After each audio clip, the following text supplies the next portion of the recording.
The year is 1892. Somewhere in southeastern Europe, one wrong turn down a dark alley, and your human life is over. Not with a bang, not with a farewell, just fangs in your neck and then nothing, until you wake up as something else entirely. This is what it actually means to become a vampire. You are just an ordinary mortal, going about your ordinary life, maybe riding a horse-drawn carriage, or walking the streets at night beneath an old oil lamp, or doing whatever people did back then to pass the time. But as you move through a dark alley, a cloaked figure emerges from the shadows. It grabs you by the collar, yanks you into the darkness, and drives its fangs into the side of your neck. That is the last moment you exist as a human. Your mortal journey may have just ended, but your journey through the eternal night has only begun. To transform from mortal to vampire, you must first experience clinical death. Becoming a vampire is not merely a mystical awakening or the result of a spell. Your heart stops beating, your lungs stop drawing breath. Medically, you are confirmed dead. Then comes the resurrection, but it does not happen immediately. By tradition, the process takes 3 nights to complete.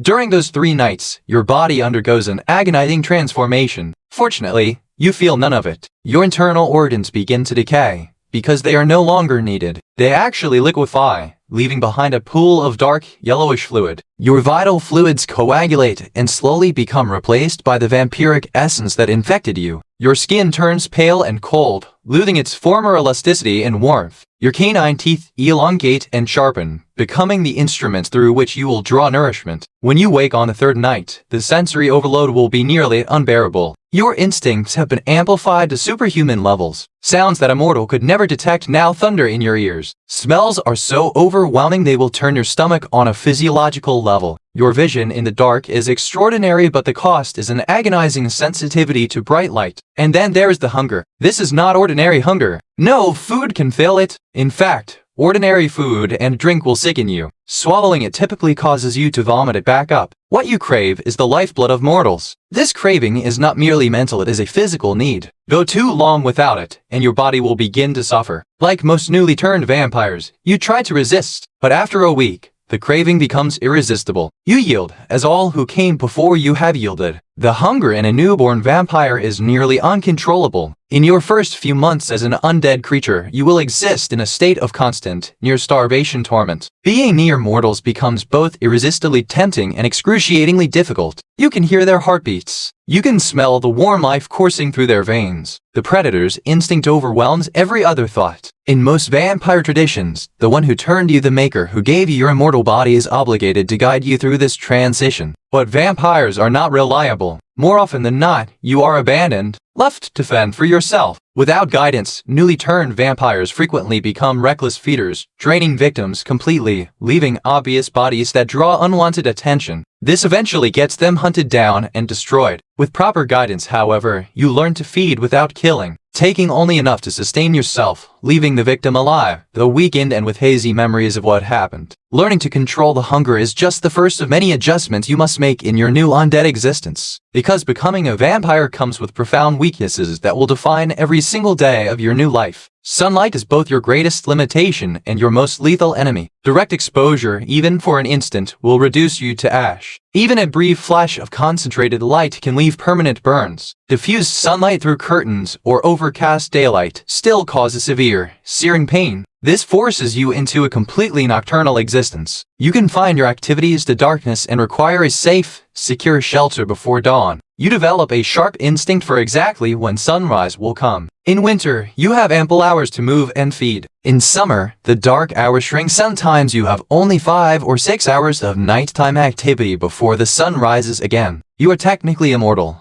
but your effective time each day is far shorter than any mortal's. Finding a suitable daytime refuge is a constant, eternal concern. Ancient lore states that vampires must sleep in the soil of their homeland, typically carried in a coffin. Some older vampires insist this is an absolute rule. Given that they have survived for centuries or even millennia, they are the experts in this world. There are rumors that more modern vampires simply sleep in a place of total darkness, but you do not want to test that theory. So you take some earth from your homeland and keep it in your resting place. The daytime sleep itself is not optional. As dawn approaches, a wave of paralysis seizes you, leaving you completely vulnerable and helpless until the sun sets again. This daily period of incapacity is perhaps your greatest weakness. Any mortal who discovers your resting place can easily destroy you while you cannot defend yourself. Running water is another major obstacle. Vampires cannot cross flowing water. Rivers, streams, and even heavy rainstorms can completely halt your movements. You find yourself more geographically trapped than almost any other creature. A vampire born in Cairo is trapped between the Rosetta and Delta branches of the Nile. A vampire east of the Mississippi finds it nearly impossible to reach the West Coast without enormous effort. Religious symbols and holy ground also pose serious threats. Crucifixes, holy water, and consecrated spaces can repel or burn you. Being cut off from the faith systems and symbols that may have been central to your mortal life deepens the profound isolation of your vampire existence. Churches and temples become forbidden zones, further shrinking your ability to move freely through human society. In the modern age, this is less severe than it once was, but it is still unsettling, as so many buildings have been blessed by clergy, making every unfamiliar space a potential danger. Common household items like garlic and certain herbs are repellent or harmful to you. What a mortal might find merely pungent,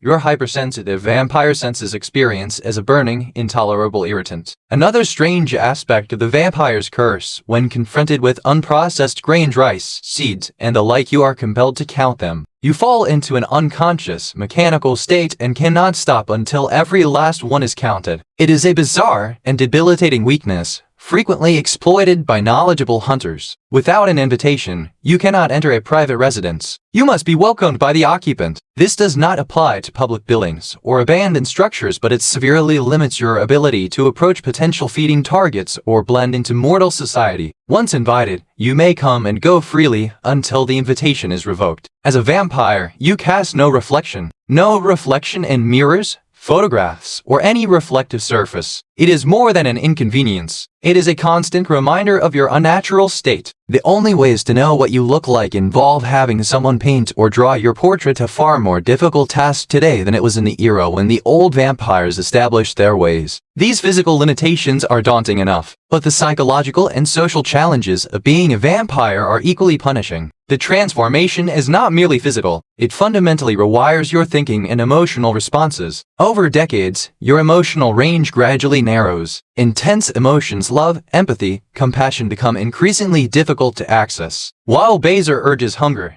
the need to dominate grows stronger. This shift happens slowly, which means you still remember what it felt like to have human emotional connections, even as they grow more distant. Becoming a vampire changes how you see everyone around you. Every person becomes either a potential source of nourishment or an object of mild curiosity. Even those you once loved deeply, they are no longer simply friends or family. They are a supply, whether you like it or not. When such a distorted power imbalance exists, genuine connection becomes nearly impossible. Many vampires eventually choose to keep their distance, watching certain mortals from the shadows, occasionally feeding from them, but never letting them know the truth. It is a strange, one-sided bond, but for most vampires, it is the closest thing to friendship they have. Then there is the question of time. Why you remain unchanged? The people from your mortal life grow old and eventually die. Your family, your friends, they all pass. And it happens so fast it barely feels real. You cannot even attend their funerals. Sunlight will not allow it. You grieve them from the sidelines, never able to say a true goodbye. When you are immortal, time begins to lose its meaning.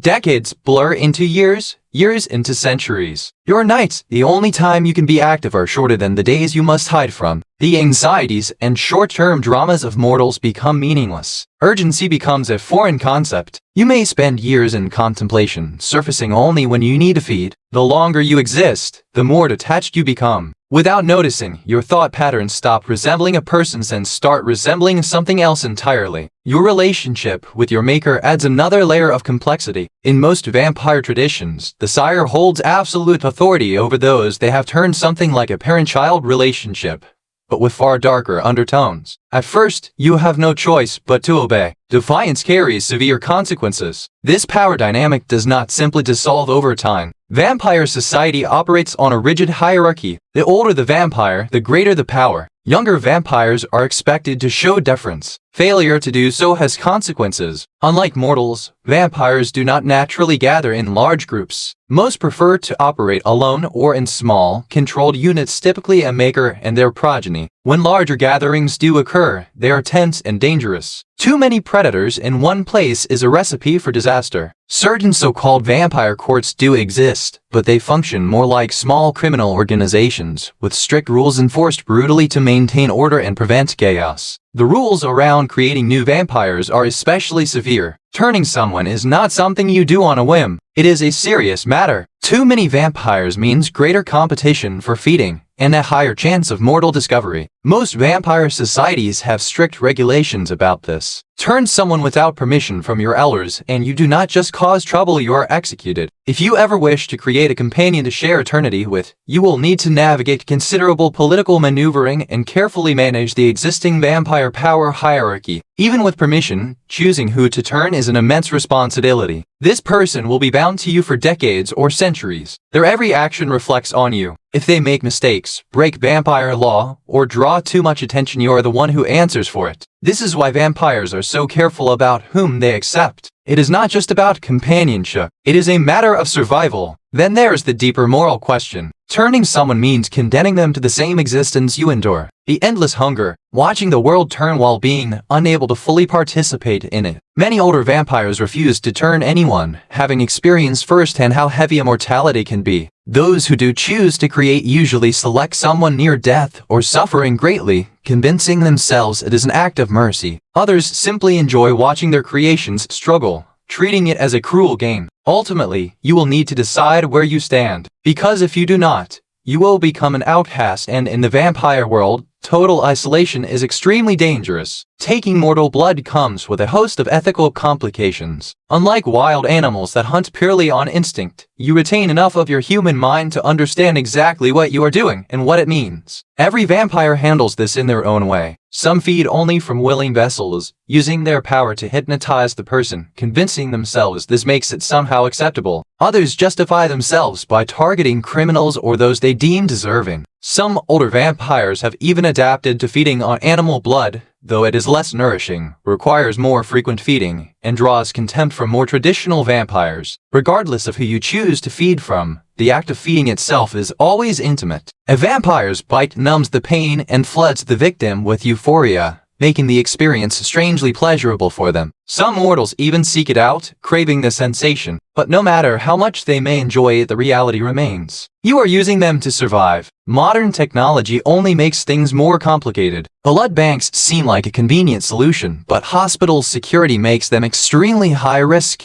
and the preservatives used in storage make the blood less potent. If supplies start disappearing, people notice. And in vampire society, being discovered is not just a personal problem, it is a catastrophe. If mortals become aware that the undead exist, it ends badly for everyone. So the unwritten rule is simple: stay hidden or do not expect to survive. Staying hidden in the modern world is harder than ever before. Surveillance cameras, facial recognition, and digital records mean you can no longer simply vanish the way old vampires once did. You now appear as a blank space in footage, which sounds useful, until someone notices the gap where your face should be. Opening a bank account or renting an apartment becomes nearly impossible without someone to handle it for you. This is where servants come in. These mortal attendants act as your link to the living world, handling paperwork and navigating places you cannot blend into. But loyalty is never guaranteed. Most servants are bound to their vampire masters through blood given small doses over time to create addiction and ensure obedience. The problem is they are still mortal. They age, they die, and every time you find a new servant, you are taking the risk that they will betray you. Then there is money. To stay comfortable and, more importantly, to stay invisible, wealth is essential. Older vampires have it easy. They have had centuries to accumulate assets, hide property under false identities, and shelter wealth behind layers of mortal-controlled businesses. Newly turned vampires are not so fortunate. If you are not wealthy before your transformation, you need to figure something out quickly. Because without resources, you face not only the danger of hunger but the danger of exposure. Your abilities as a vampire might seem to compensate for all these weaknesses, but they come with their own complications. Enhanced strength and speed sound extraordinary until you have to constantly restrain yourself to avoid accidentally crushing the fragile mortals around you. The ability to hypnotize others with your gaze makes feeding and concealment easier, but it only deepens the predator-prey dynamic, slowly eroding whatever humanity you have left. As vampires age, some develop stranger abilities, shapeshifting into wolves or bats, telekinesis, even the power to influence weather. These abilities are impressive, but in vampire society, they also mark your continuing drift from what you once were. Some embrace this change, reveling in their inhuman nature. Others are unsettled by the fear they inspire, realizing they are becoming something unrecognizable. The real curse of being a vampire is not the hunger, it is not the isolation, it is not even the danger, it is the void. Mortals live under a deadline. That deadline gives their lives urgency, meaning, a reason to chase dreams, leave a legacy, love deeply. Without that pressure, without true stakes, you can accumulate memories, create art, amass wealth, build relationships, but when you have eternity, what does any of it truly mean? Centuries stretch before you, endless, unchanged. At some point, you are forced to ask yourself, what is the point of any of this? Even the most ancient vampires eventually reach a breaking point. Some, having had enough, choose to walk into the dawn or pick a fight with a vampire hunter they know they cannot defeat. Immortality, despite all its promises, more often feels like a curse than a gift. Others fall into a long sleep, sealing themselves off from the world for decades or centuries, waking only when something forces them back. A threat, a need, or simply a fleeting curiosity about how the world has changed. A rare few find purpose in the endless time. Some dedicate themselves to preserving knowledge. Others manipulate mortal affairs from the shadows. Others become obsessed with unraveling the mystery of their own existence. But even they are not immune to the weight of eternity. No matter how much purpose they find, there will always be stretches years, sometimes centuries, where the void wins, where they doubt whether anything they have done truly matters. You will face the same choice every vampire before you has faced. If you have not been destroyed or killed by then, you will eventually reach what some call the breaking point, that gradual, inevitable moment when immortality begins to feel unbearably empty. This existential threshold is what separates the middle-aged vampire from the truly ancient ones. Some try to fill the void with younger vampires and loyal servants, building their own small undead empires. Others search for a cure to vampirism itself. But in the end, vampire society is so closed, so isolated that you can do almost anything you want, and you already know it will not make much difference. Welcome to eternity.